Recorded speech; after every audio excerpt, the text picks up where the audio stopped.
ಅಧಿಕಾರದಲ್ಲಿರುವಂತಹ party ಬಿಗುದಿಯಲ್ಲಿ ಬಿದ್ದಿರುವುದರಿಂದ ಒಳ ಹೊಡೆತಗಳು ಜಾಸ್ತಿ ಆಗ್ತಾ ಇರೋದ್ರಿಂದ ಆಡಳಿತದ ಮೇಲೆ ಬಹಳ ದುಷ್ಪರಿಣಾಮವನ್ನು ಬೀರ್ತಾ ಇದೆ. ಕಾಂಗ್ರೆಸ್ ಪಾರ್ಟಿ ಕಾರಣದಿಂದಾಗಿ ಭ್ರಷ್ಟಾಚಾರ ಹಾಗೂ ಅನೇಕ ರೀತಿಯಾದಂಥ ಹಗರಣಗಳು, ಸರ್ಕಾರಿ ಯಂತ್ರದ ಮೇಲೆ ಕಂಟ್ರೋಲ್ ಇರಲಾರದಂಥ ಒಂದು ಸ್ಥಿತಿ ಬಂದಿದೆ. KSRTC ಎಲ್ಲ ಅಂಗಸಂಸ್ಥೆಗಳು NWKRTC ಒಂದು KSRTC ಎಲ್ಲವೂ ಬಾಗಿಲು ಮುಚ್ಚುವ ಹಂತಕ್ಕೆ ಬಂದಿದ್ದಾರೆ. ಕಾಂಗ್ರೆಸ್ ಪಾರ್ಟಿ ಗೃಹ ಸಚಿವರಾದಂಥ ಪರಮೇಶ್ವರ್ ಅವರು ಹೇಳಿದ ಪ್ರಕಾರವಾಗಿ ನಾವು ರಾಜಕಾರಣ ಮುಚ್ಚಿಟ್ಟು ಮಾಡೋದಿಲ್ಲ, SC ST ದಲಿತರ ಕುರಿತಾದ ಸಮಾವೇಶ ಸಹಿಸಲ್ಲ ಅಂತಂದ್ರೆ ಅದಕ್ಕೆ ಉತ್ತರ ಕೊಡುವ ಶಕ್ತಿ ನಮಗಿದೆ ಅಂತ ಹೇಳಿದ್ದಾರೆ. ಯಾರು ಸಹಿಸಿಲ್ಲ ಅನ್ನೋದು ಸ್ಪಷ್ಟಪಡಿಸ್ಬೇಕಲ್ಲ ಅವರು.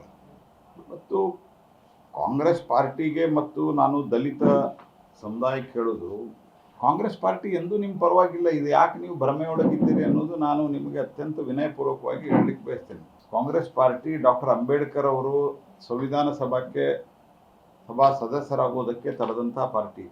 ನಾನು ಸಾಯಂಕಾಲ ಭಾಷಣದಲ್ಲಿ ವಿವರವಾಗಿ ಹೇಳ್ತೇನೆ.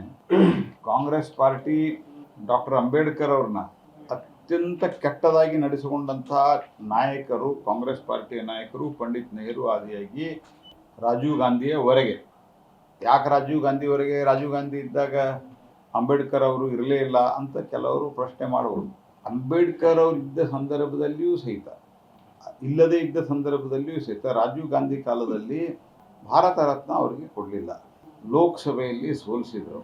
ಆನಂತರ ಅವರು 2047ರಿಂದ ಏನು 46-47ರಿಂದ ಏನು ಒಂದು ಸರ್ಕಾರ, ಇಂಟೀರಿಯಂ ಸರ್ಕಾರ ಇತ್ತು, ಎಲ್ಲ ಪಾರ್ಟಿಯನ್ನು ಒಳಗೊಂಡಂಥ ಸರ್ಕಾರ.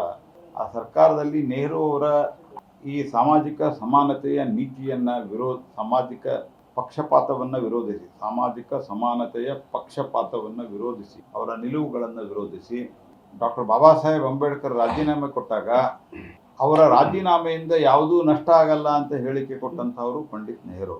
ಆ ರಾಜೀನಾಮೆ ಕೊಟ್ಟ ನಂತರ ಆ ರಾಜೀನಾಮೆಯಿಂದ ಯಾವುದೇ ರೀತಿಯಾದಂಥ ನಷ್ಟ ಆಗಲ್ಲ, ಅವ್ರು ಹೋದ್ರೆ ಹೋಗಲಿ ಅಂತ ಹೇಳಿದರು. ಆನಂತರ ಲೋಕಸಭೆಯಲ್ಲಿ 2 ಬಾರಿ ಅವರನ್ನು ಸೋಲಿಸಿದರು. ಕೊನೆಗೆ ಕಾಂಗ್ರೆಸ್ ಪಾರ್ಟಿ ಒಂದು ಸುಡುವ ಮನೆ, ಅದರಲ್ಲಿ ಯಾರೂ ದಲಿತರು ಹೋಗಬಾರ್ದು ಅಂತ ಕರೆ ಕೊಟ್ಟಿದ್ದಿದೆ ಡಾಕ್ಟರ್ ಬಾಬಾ ಸಾಹೇಬ್ ಅಂಬೇಡ್ಕರ್. ಅವರ ಬಾಬಾ ಸಾಹೇಬ್ ಅಂಬೇಡ್ಕರ್ ಅನ್ನುವಂತಹ ಒಬ್ಬ ಮಹಾನ್ ವ್ಯಕ್ತಿಯ ಬಗ್ಗೆನ, ಅಂಥ ಒಬ್ಬ ತೇಜಸ್ವಿ ಪುರುಷರ ಬಗ್ಗೆನೇ ಕಾಂಗ್ರೆಸ್ ಪಾರ್ಟಿ ಸಹನ ಮಾಡಿಲ್ಲ. ಕಾಂಗ್ರೆಸ್ ಪಾರ್ಟಿ ಡಾಕ್ಟರ್ ಬಾಬಾ ಸಾಹೇಬ್ ಅಂಬೇಡ್ಕರ್ ಅವ್ರಿಗೆ ಮಾನ್ಯತೆ ಕೊಡಲಿಲ್ಲ, ಬಾಬಾ ಸಾಹೇಬ್ ಅಂಬೇಡ್ಕರ್ಗೆ ಗೌರವ ಕೊಡಲಿಲ್ಲ, ಅಂದ್ರೆ ನಿಮ್ಗೆ ಕೊಡ್ತದ ಅನ್ನುವಂಥ ಭ್ರಮೆಯೊಳಗಿದ್ದಾರೆ.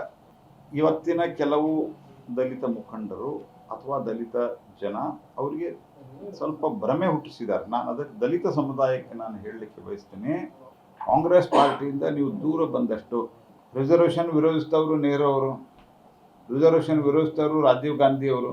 ರೆಕಾರ್ಡ್ದಲ್ಲಿದೆ, ಭಾಷಣ ಇದೆ, you can look for the records in the parliament. ರೆಕಾರ್ಡ್ದಲ್ಲಿ ದಲಿತರಿಗೆ, OBCಗಳಿಗೆ ರಿಸರ್ವೇಷನ್ ಅನ್ನ ವಿರೋಧ ಮಾಡಿದಂಥವರು ಪಂಡಿತ್ ನೆಹರು ಮತ್ತು ರಾಜೀವ್ ಗಾಂಧಿ. ಹಾಗಾಗಿ ನಾನು ನಮ್ಮ ಎಲ್ಲ ದಲಿತ ಸಮುದಾಯದ ಜನರಿಗೆ, ಮುಖಂಡರಿಗೆ ಹೇಳಲಿಕ್ಕೆ ಬಯಸೋದು, ಕಾಂಗ್ರೆಸ್ ಪಾರ್ಟಿ ನಿಮ್ಮನ್ನು ಸದಾ ಕಾಲಕ್ಕೂ ತಪ್ಪು ದಾರಿಗೆ ಎಳೆಯುವಂಥದ್ದು, ಕತ್ತಲೆಯಲ್ಲಿಡುವಂಥ ಕೆಲಸವನ್ನು ಮಾಡ್ತದೆ. ಹಾಗಾಗಿ ಇದರ ಬಗ್ಗೆ ನಾವು ಎಚ್ಚರದಿಂದಿರಬೇಕು ಅನ್ನುವಂಥ ಮಾತನ್ನು ನಾನು, ಅಂದರೆ ಸ್ವಲ್ಪ ಅವ್ರ ಬಗ್ಗೆ ಜಾಗೃತಿಯಿಂದ, ಎಚ್ಚರ ಅಂತಂದರೆ ನಾನು ಎಚ್ಚರ ಕೊಡ್ತಾ ಇಲ್ಲ ಮತ್ತು ಆ ರೀತಿ ಇದಾಗೋದು ಬೇಡ, ಜಾಗೃತಿಯಿಂದ ಇರಬೇಕು ಅಂತ ಹೇಳಲಿಕ್ಕೆ ಬಯಸ್ತೇನೆ.